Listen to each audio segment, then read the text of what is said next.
বাসর ঘরের বাইরে দাঁড়িয়ে আছি, ভেতরে যেতে ভয় করছে। একটা বউ হলে কথা ছিল, দুইটা বউ বসে আছে বাসর ঘরে। একটু আগে আমার মামাতো বোন জুহি আর ফুফাতো বোন খাদিজার সাথে আমার বিয়ে হয়েছে। কেন দুজনকে বিয়ে করলাম সেটা না হয় পরেই জানতে পারবেন। এক বালিশ হাউস বুকে লইয়া দরজা খুলে ভেতরে গিয়ে দেখি দুজনে লুডো খেলছে। আমি আর জুহি আপু বসে বসে লুডো খেলছি। হঠাৎ দরজা খোলার শব্দ শুনে দরজার দিকে তাকিয়ে দেখি আমাদের স্বামী এসেছে। দুজনে খাট থেকে নেমে সুফিয়ানের পা ছুঁয়ে সালাম করি। সুফিয়ান আমাদের দুজনকে ধরে তোলে, কপালে চুমু দেয় দুজনের। এরপর সুফিয়ান বলে, অবশেষে দুজনে আমাকে বিয়ে করলে ছাড়লে তোমরা। দুজনেই তোমাকে ভালোবাসি, আর এখন থেকে তুমিও দুজনকে সমান ভালোবাসবে। যদি একটুও কম বেশি হয় তাহলে খবর আছে। ঠিক বলেছ আপু, আমরা তোমাকে যেমন খুব ভালোবাসি তুমিও আমাদের খুব ভালোবাসবে। আচ্ছা ঠিক আছে, তাই হবে। এখন ঘুমাতে দাও, খুব ঘুম পাচ্ছে। কি, দুইটা বউকে রেখে তুমি ঘুমাবে? এটা হচ্ছে না, আমাদের দুইজনকেই আদর করতে হবে। এই তোমরা কি আমাকে মারার প্ল্যান করছো নাকি? মারা প্ল্যান করব কেন? বিয়ে করেছো আর আদর করবে না, এটা হচ্ছে না। ঠিক আছে, আগে কাকে আদর করব তোমরাই ঠিক করো। খাদিজা, তুই আজকে থাক সুফিয়ানের সাথে, আমি কাল থাকবো। না আপু, তুমি বড়, তাই আগে তুমি থাকো, আমি কাল থাকবো। আচ্ছা কাল থাকতে হবে না, ঘন্টা দুয়েক পর একজন এসো। কে আগে থাকবে ঠিক করো। জুহি আপু বড়, তাই আগে জুহি আপু থাকো, আমি পরে আসছি। বলে খাদিজা চলে যায়। আমি গিয়ে দরজা বন্ধ করে এসে জুহিকে কোলে তুলে খাটে শুয়ে দেই। জুহি বলে, আচ্ছা, দুজন একসাথে থাকলে কি হতো না? খাদিজার মনটা এত খারাপ হয়ে গেল না? দুজনকে একসাথে আদর করলে আমি পাগল হয়ে যাব। আমি তোমার প্রেমে পাগল, আমি কি করব? তুমিই বলো, আমি আর কি করব? তোমার চোখ, তোমার ঠোঁট, তোমার ওই লুকে আমি কি করে না মরি তুমি বলো? শুধু আমি তোমাকে দেখতে থাকি, বসে থাকি সামনে। এতটাই পাগল আমি তোমার জন্য, আমি আর নিজের মাঝে নেই। তোমার নাম নিতেই সবসময় ইচ্ছা করে। মম বলেছে আমি তোমাকে ভালোবাসি, শত বছর ধরে আমিও বলে যাই তোমার নাম আমার মনে লেখা হয়েছে। আমি তোমাকে চেয়েছি, তুমি আমাকে চেয়েছো, তাই আজ আমরা এক হয়েছি। তোমায় দেখলেই ধড়ফড় করতো আমার এই মনটা। কতবার তোমাকে এই কথা বলতে চেয়েছি, তুমি না বলে দাও, এই ভয়ে আর বলিনি। সব কথা নিজের মনের আড়াল করে নিয়েছি। যখন জানলাম তুমিও আমাকে চাও, আর নিজেকে আটকে রাখতে পারিনি তোমার থেকে। আমার তো ভালোবাসা ছিল না কারো প্রতি, কিন্তু তোমরা দুজন আমাকে ভালোবাসতে শিখিয়েছো। এখন আর তোমাদের থেকে দূরে থাকতে কিছুতেই সম্ভব নয়। বলেই জুহির গলায় মুখ ডুবে দেই। ধীরে ধীরে জুহিকে নিয়ে হারিয়ে যায় ভালোবাসার সাগরে। প্রায় ঘন্টাখানেক পর জুহি বলে, আচ্ছা, এবার আমি খাদিজাকে পাঠিয়ে দিই। তোমাকে কোথাও যেতে হবে না, তুমি শুয়ে থাকো, আমি একটু পর খাদিজাকে নিয়ে এখানে আসছি। বলেই জুহির কপালে চুমু দিয়ে পাশের রুমে গিয়ে দেখি খাদিজা বসে আছে। আমাকে দেখে দৌড়ে এসে আমাকে জড়িয়ে ধরে। কি হলো, এভাবে দৌড়ে আসলে কেন? জানি না কবে কিভাবে কখন থেকে আমাদের এই মনের ঘরে তোমায় নিয়ে আমি ঘর বেঁধে ফেলেছি। শুধু এমনই মনে হয়, যবে থেকে আমার জন্ম আমার মাঝে শুধু এই তোমারই বসবাস। শ্বাস চলবে কি চলবে না জানি না, কিন্তু তুমি ছাড়া আমার জীবন এক বিন্দু সামনে চলবে না। আমি কখনো ভাবতে বা চিন্তাও করতে পারিনি এতটা ভালোবাসো তুমি আমাকে। ওপর আল্লাহর কাছে হাজার শুক্রিয়া তোমাদের দুজনকে আমার জীবনে দেওয়ার জন্য। তোমার চোখে যে ভালোবাসা আজ দেখতে পারছি, এর আগে কখনো দেখিনি। তোমার নিঃশ্বাসও আজ বলছে তুমি আমার, যা এর আগে কখনো আমি বুঝতে পারিনি। আজ কতটা কাছে আমি তোমার, ইচ্ছে করছে আরো খুব কাছে তোমার চলে যাই। আজকের রাতটা খুব সুন্দর, কাছে আমার ভালোবাসা আছে। বেঁচে থাকার জন্য আর কি চাই? চাঁদের আলো তুমি, আকাশের ওই ছোট্ট তারাগুলো তুমি, আমার কবিতার প্রতিটি লাইন তুমি। তোমাকে যতবার দেখেছি আমার হার্টবিট ঠিক ততবার তোমার কথাই বলেছে। আজ তোমাকে পেয়ে সব পেয়ে গেছি আমি, এখন আর খুশির জন্য কিছুই চাই না। আজ তোমাকে যা বলতে চাই বলতে দাও, তোমার মনে আমার মনে থাকতে দাও। আমার চোখে তোমার চেহারা, তোমার চেহারাতে মন আটকে আছে আমার। বলে চার ঠোঁট এক হয়ে যায়। এরপর খাদিজাকে কোলে তুলে বিছানায় শুয়ে দিয়ে দুজনে ডুবে যায় এক নতুন স্বপ্নের অনুসন্ধানে। কিছুক্ষণ পর খাদিজাকে কোলে নিয়ে আমাদের রুমে এসে শুয়ে পড়ি। দুজনে দুই পাশ থেকে আমাকে জড়িয়ে ধরে, আমার বুকে মাথা রেখে আছে। দুজনকে বুকে নিয়ে ঘুমিয়ে পড়ি। চলুন একটু প্রথম থেকে ঘুরে আসি। ফ্ল্যাশব্যাক। আমি সুপিয়ান, এমবিএ শেষ করে আব্বুর অফিসে এমডির পদে নিয়োগ হয়েছি। বড় মামার মেয়ে জুহি আর ছোট ফুপুর মেয়ে খাদিজা, তিনজন খুব ভালো বন্ধু আমরা। কিন্তু জুহি আর খাদিজা দুজনই আমাকে ভালোবাসে, আর আমি ভালোবাসি খাদিজাকে, কিন্তু কখনো বলিনি। অফিসে বসে আছি, হঠাৎ আব্বু কল করে। আব্বু বলো। যেখানে যে অবস্থায় আছিস তাড়াতাড়ি ঢাকা সিটি হসপিটালে চলে আয়। কেন আব্বু, কার কি হয়েছে? জুহি আর খাদিজা দুজনে সুইসাইড করার চেষ্টা করেছে, আমরা হসপিটালে আছি। হোয়াট? কিন্তু কেন আব্বু, ওরা সুসাইড করার চেষ্টা করেছে কেন? এই দুইটাকে আজ আমি যে কি করব, আমি আসছি এখনই। বলি অফিস থেকে বের হয়ে দ্রুত গাড়ি ড্রাইভ করে চলে আসি ঢাকা সিটি হসপিটালে। আব্বু এখন কেমন আছে ওরা? একটু আগেই কেবিনে দেওয়া হয়েছে, দুজনেই ভালো আছে। এখন আর ভালো থাকবে না, ওদের এত বড় সাহস, ওরা সুসাইড করার চেষ্টা করছে। বলে ক্যাবিনে ঢুকে দুজনের বেডে শুয়ে দিকে তাকিয়ে যাচ্ছি। আমি জুহির কাছে গিয়ে ওর গালে থাপ্পড় দিয়ে বলি, কি পেয়েছিস তুই? যা ইচ্ছা তাই করবি? আর যদি কিছু হয়ে যেত? বেঁচে থেকে কি করব যদি তোমাকেই না পাই? চুপ! আর একটা কথা বলবি, থাপড়ে সবগুলো দাঁত ফেলে দিব।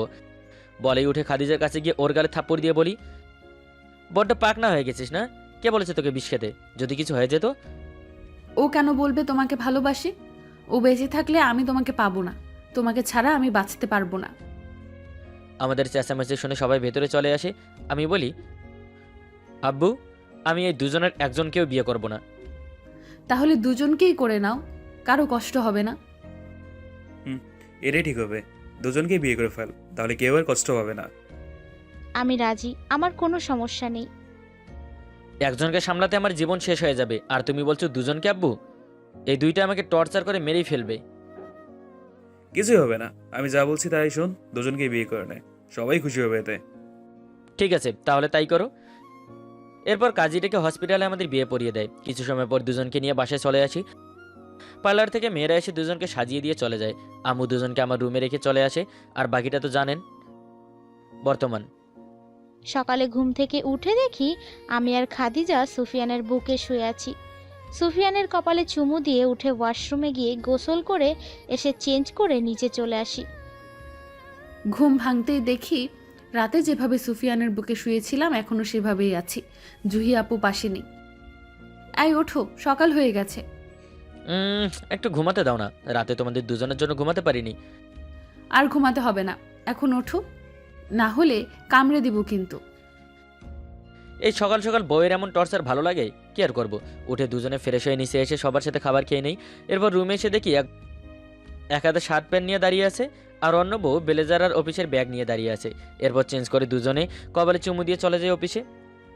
এভাবেই অফিস আর বাসায় দুই বউকে নিয়ে দেখতে দেখতে কেটে যায় 6 মাস। একদিন অফিস থেকে বাসায় এসে দেখি জুহি বসে বসে তেঁতুল খাচ্ছে। আমি কাছে এসে বলি, হঠাৎ তেঁতুল খাচ্ছ কেন? আমি খাচ্ছি নাকি, তোমার বাবু খাচ্ছে। বাবু খাচ্ছে মানে তুমি প্রেগনেন্ট? আমার কথা জুহি লজ্জায় মাথা নিচু করে ফেলে। বুঝতে আর বাকি নেই, জুহি মা হতে চলেছে। কাছে গিয়ে জুহিকে কোলে তুলে ঘুরতে থাকি। আরে কি করছো, পড়ে যাবে তো। আজ আমি পাগল হয়ে যাব। এত বড় একটা খুশির সংবাদ শুনবো আমার জানা ছিল না। আচ্ছা হয়েছে, এবার নামাও, আমার মাথা ঘুরছে। আমি জুহিকে নামিয়ে কপালে চুমু দিয়ে ওপরে তাকাতেই দেখি খাদিজা কান্না করতে করতে রুমে চলে যাচ্ছে। ও কান্না করছে কেন? আমি মা হব, আরও হতে পারবে না তাই। এতে কান্না করার কি আছে? এখন না হলে পরে হবে। তোমার ছোট বউকে এটা বোঝাবে কে বলো? আচ্ছা তুমি বসে তেঁতুল খাও, আমি দেখছি। বলে রুমে এসে দেখি খাদিজা শুয়ে শুয়ে কান্না করছে। আমি কাছে গিয়ে কাঁধে হাত রাখতে আমার হাত সরিয়ে দিয়ে বলে, ছুবে না আমাকে, তুমি আমাকে ভালোবাসো না, শুধু জুহি আপুকেই ভালোবাসো, তার কাছেই যাও। কে বললো আমি তোমাকে ভালোবাসি না? কে বলবে আবার? আমি কি বুঝি না? একই দিনে বিয়ে করেছো দুজনকে, আপু মা হবে, আমি কেন হতে পারবো না? কারণ তুমি আমাকে ভালোই বাসো না। আমি তোমাদের দুজনকে সমান ভালোবাসি। আচ্ছা এখন হতে পারবে না তো কি হয়েছে, পরে হবে। না, আমি এখনই হব, তুমি আমাকে এখন বাবু দিবে। এখন কি করে বাবু দেব? আচ্ছা ঠিক আছে, এখন মাথা ঠান্ডা করো আর কান্না বন্ধ করো। খাদিজা কিছু না বলে উঠে গিয়ে দরজা বন্ধ করে এসে আমার উপর ঝাঁপিয়ে পড়ে। আর কি, বউ মা হবার জন্য পাগল হয়েছে, তাই হয়ে গেল ইতিহাস। এবারে কেটে যায় আরও 2 মাস। আর জুহিকে চেক আপ করতে নিয়ে এসেছি। জুহি ডক্টর ম্যাডাম দেখছে, খাদিজাও সাথে এসেছে। খাদিজা বলে, আচ্ছা আমার কেন জানি মনে হচ্ছে আমি মা হতে পারবো না। একবার চেক আপ করে গেলে কেমন হয়? কি বলছো এসব? আচ্ছা, তোমার ভুল ধারণা দূর করার জন্য হলেও চেক আপ করবে? বলেই ডক্টর ম্যাডাম জুহিকে চেক আপ করে এসে বলে সব কিছু নর্মাল আছে। এরপর খাদিজাকে চেক আপ করতে বললে সাথে করে নিয়ে যায়। রিপোর্টের জন্য বসে আছি। ডক্টর ম্যাডাম একটু পর আমাকে একা ডাকে। আমি ওনার সাথে একটু দূরে যেয়ে কথা বলি। উনি বলে, কেন জানি ভয় হচ্ছে, তাই সুফিয়ানের পেছনে পেছনে গিয়ে শুনি ডাক্তার ম্যাডাম বলছে আমি নাকি কোনোদিনও মা হতে পারবো না। চোখের পানিগুলো আটকে রাখতে পারছি না, সেখানেই বসে কান্না করতে থাকি। ডক্টর ম্যাডামের কথা শুনে মনটা খারাপ হয়ে যায়। খাদিজাকে কি বলবো এসব ভাবতে ভাবতে পিছনে ঘুরে দেখি খাদিজা বসে কান্না করছে। আমি খাদিজার কাছে এসে ওকে ধরে তুলে বলি, কি হয়েছে তোমার, কান্না করছো কেন? আমি সব কথা শুনেছি, আমার সাথে কেন এমন হলো বলতে পারো? কেন আমি মা হবার শক্তি হারিয়ে ফেলেছি? কেন সুফিয়ান? পেছন থেকে জুহি বলে, কে বলেছে তুই মা হতে পারবি না? আমার পেটে যে বাবু বেড়ে উঠেছে সেটা তোরও বাবু, বুঝলি? তুই এর মা। আমার কথা শুনে খাদিজা দৌড়ে এসে আমাকে জড়িয়ে ধরে কান্না করে দেয়। এরপর খাদিজাকে অনেক বুঝিয়ে বাসায় নিয়ে আসি। বাসায় আসতে খাদিজা আব্বুকে জড়িয়ে ধরে কান্না করে দেয়। আব্বু বলে, কি মা, তুই কান্না করছিস কেন? সুফিয়ান, কি হয়েছে আমার মায়ের? এরপর আব্বুকে সব বলি। সব শুনে আব্বু বলে, হ্যাঁ পাগল মেয়ে, কান্না করছিস কেন? জুইমা তো বলেছে বাবু তোদের দুজনেরই। আমাকে তো তোমার ছোট মেয়ে আপনই ভাবে না আব্বু, তাই আমার বাবুকেও নিজের বাবু ভাবতে পারছে না।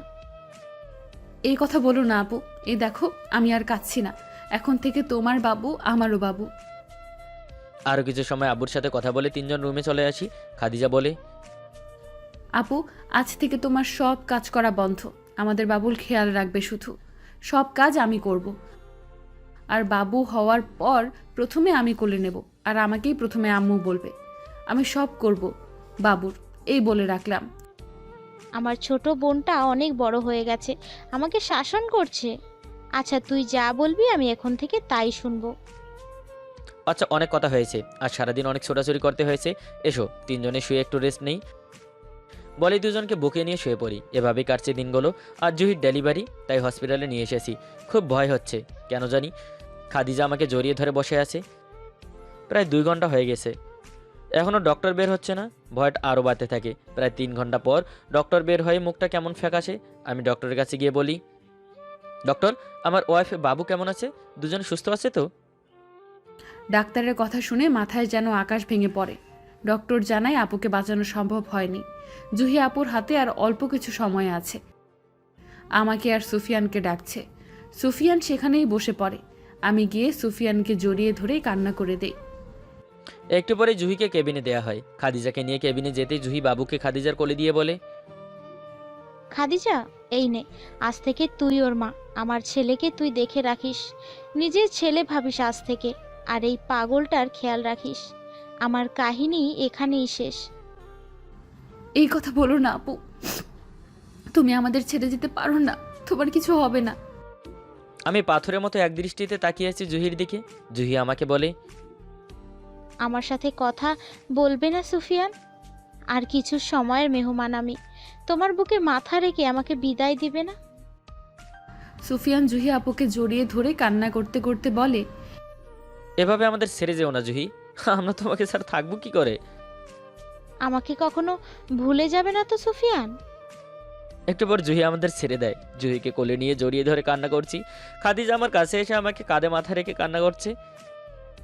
আমার একদিনের ছেলেটাও কান্না করছে। বাসার সবাই চোখের পানি ফেলছে। জুহির কপালে চুমু দিয়ে শুয়ে দিয়ে বাবুকে কোলে নিয়ে কান্না করছি। 2 বছর পর। এই আমার জুনায়েদ, কান্না করছো কেন? তোমার ছেলের খাওয়ার সময় হয়ে গেছে তাই। একটু সময় রাখতে পারছো না?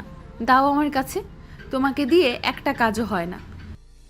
আচ্ছা, আমাকে দিয়ে কোন কাজটা হয় না বউ শুনি? তোমারই সময় হয় না আমার জন্য এখন। ইস, শোনার জন্য পাগল হয়ে আছে। এখন বাবুকে দাও, আগে খাইয়ে নেই, তারপর বাবুর বাবাকে দেখছি। এরপর জুনায়েদকে খাদিজা কোলে নিতেই কান্না থেমে যায়। এরপর খাদিজা বাবুকে খাইয়ে দিয়ে ঘুম পাড়িয়ে দেয়। আমার কাছে এসে বলে, আচ্ছা, আমার সময় হয় না বুঝি আমার বরটার জন্য? আসো একটু আদর করে দেই। বলে আমাকে বিছানায় শুয়ে দিয়ে আমার উপরে শুয়ে আমার ঠোঁটে নিজের ঠোঁট বন্ধ করে দেয়। এই শাটার ডাউন, দোকান বন্ধ। এরপর যা হবে আর বলতে পারবো না। যাওয়ার আগে অবশ্যই লাইক কমেন্ট করে যাবেন, আর শেয়ার করে আপনার প্রিয় মানুষকে দেখার সুযোগ করে দিন। এতটা সময় আমাদের সাথে থাকার জন্য ধন্যবাদ।